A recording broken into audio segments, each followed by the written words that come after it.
At Victoriam, brothers, we're going over everything there is to know about technical data.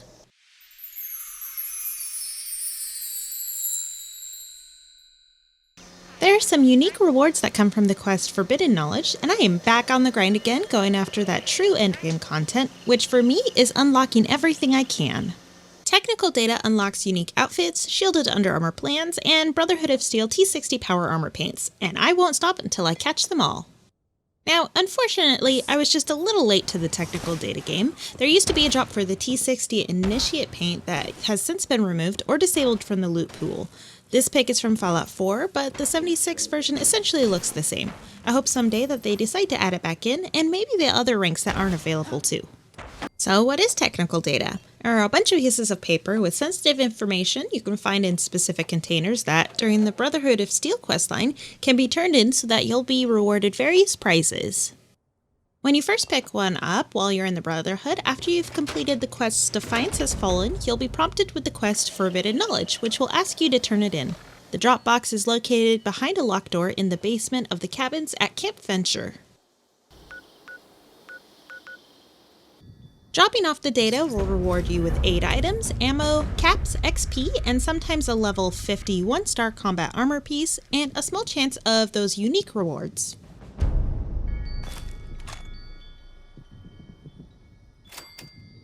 These documents can be found in a few various locations, but the containers you are looking for are safes. Level 3 has the best luck that I've found, but I rarely bother with lower level ones.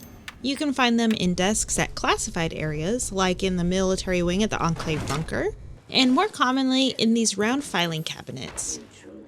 The common places to farm for technical data are Charleston Herald, Sugar Grove, Vault-Tec University, the White Springs bunker, and Watoga High School, just to name a few. I've linked a deep dive Reddit post about technical data in the description, as they have a few more locations to check out. My personal favorite spot is the Watoga High School. When farming for the technical data, be sure to only grab from the container that has the data so that you can re-roll your chances of it showing up if you decide to server hop like I do. Once you got a piece, the repeatable quest Forbidden Knowledge should pop back up for you. While on a farming run, I like to check all viable containers to see if I should come back for my next piece or just hop servers. Looks like we can come back after the first drop. And the last 2 containers... Zilch. I saved myself some fast travel caps and just put my camp right nearby Camp Venture. I didn't really see the value in turning in more than 1 document at a time, so I personally only turned them in one by one. If you turn in 2 pieces, some have said that you can get better XP and caps, but I don't believe it affects the rate of reward drops for the other items. And any more than that would just be wasted and turned in all at once while not affecting your reward drop. I've only turned in data about 7 times before setting out to make this video and have been rewarded 1 unique outfit, which was the bomber jacket.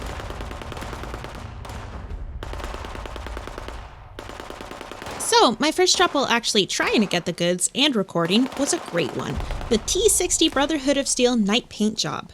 There are currently 6 paint jobs that can be unlocked here, as the Initiate was disabled, and in order to get the next one in the ranks, you have to learn the lower ranks first. Otherwise, if you get another paint drop, it'll just be the same rank. Keep that in mind if you're trying to get a lot of copies of a specific paint for selling. Also, to note, if someone is selling the paint job plans that it is a higher rank than what you would be unlocking, don't learn it unless you don't want access to the lower rank drops. Technical data will only reward the rank higher than what you know. I have also documented all of the drops I got in a handy little spreadsheet, link is down below. Looks like we have been rewarded all of the different unique apparels, just gotta keep at it for the plans. Sweet, we got our next paint job. These paint drops are actually not really ordered correctly, but as long as you learn them in the order of what you were rewarded, you'll be just fine. Oh, and yes, the Shielded Lining Brotherhood of Steel Underarmor plans. In order for this to become an available drop for you, you have to learn the prior plans. You can buy those plans from the Brotherhood of Steel robot vendors, and you have to learn them before this plan will drop. I got the lining plans 4 times total, so the extra ones will be sold for caps in my shop. They are great money makers. After depositing all this data, I noticed that only specific ammo and 8 items seemed to be rewarded. Interesting. Okay, another paint job. Yay, we're getting somewhere.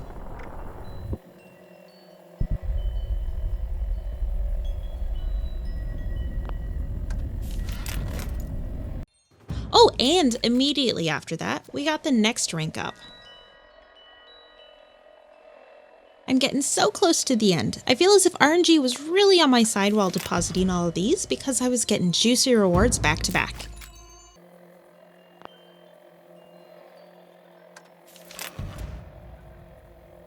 I finally got my final 2 paint jobs, one right after the other. Feels like Christmas. I can't wait to try this on. And if you count the previous 7 deposits that I've done off camera, that was 106 technical data turn-ins. These are my special stats for those who like to know, and now it's time for our fashion show.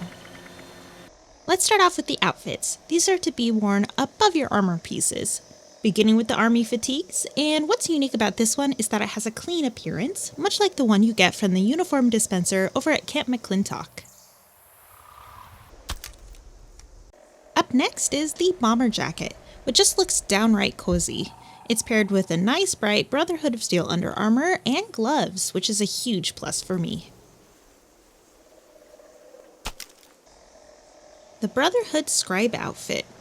So many pockets to carry so many pens, and snacks, because that's what pockets are truly for. And now we have the field scribe uniform. It's much like the Brotherhood scribe outfit with all those pockets, and a built-in cosmetic backpack. Matching hats can be found at different locations around the world. They are not drops from forbidden knowledge.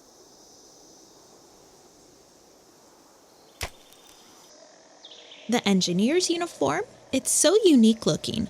Also, your backpack won't show up with the outfits that have a back piece like this tank, which I really like.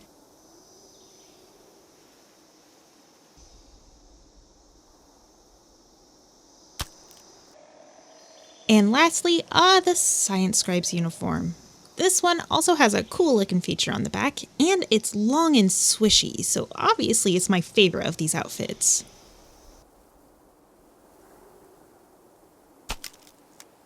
Let's check out the shielded lining. This can be put on any of the Brotherhood underarmors. I personally use the Officer one.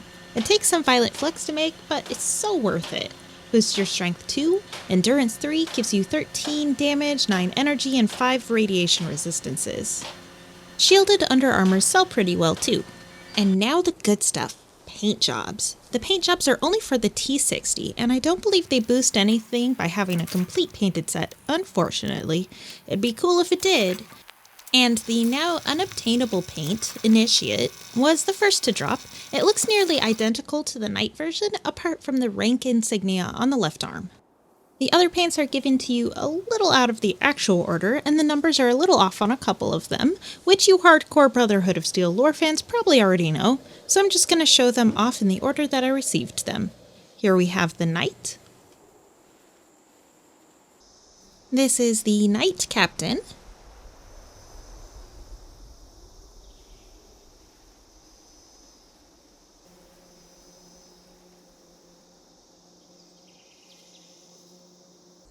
Here we have the Knight Sergeant paint job.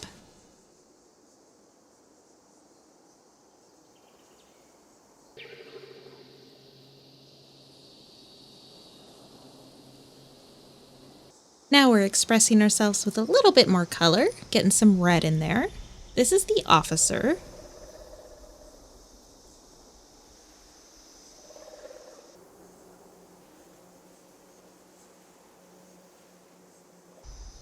After that, we have the paint job for the Paladin.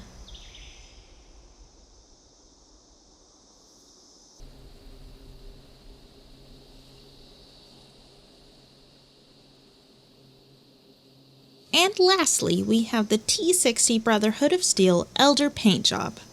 It looks so good. Rocking this armor lets people know that you mean business. The Elder paint job used to look just a little different a few patches ago, but I personally love the way it looks now. I really love earning the in-game unique and harder to get items like this power armor paint. I've whipped it out a few times already, and it's definitely turned some heads. Was it worth the effort? Well, for me it was. I prefer it over having an Atomic Shop skin any day, and truly hope more unique skins and outfits become available to earn through quests when Wastelanders comes out. What about you? Are you a fan of the in-game earnable outfits and skins? And what are your favorites? Let me know in the comments down below. I really hope you enjoyed this video. Be sure to like, subscribe, ring the bell, and share with a friend if you did. I'm Wickedy at Victoriam Brothers, and I'll see you in the next one. Bye!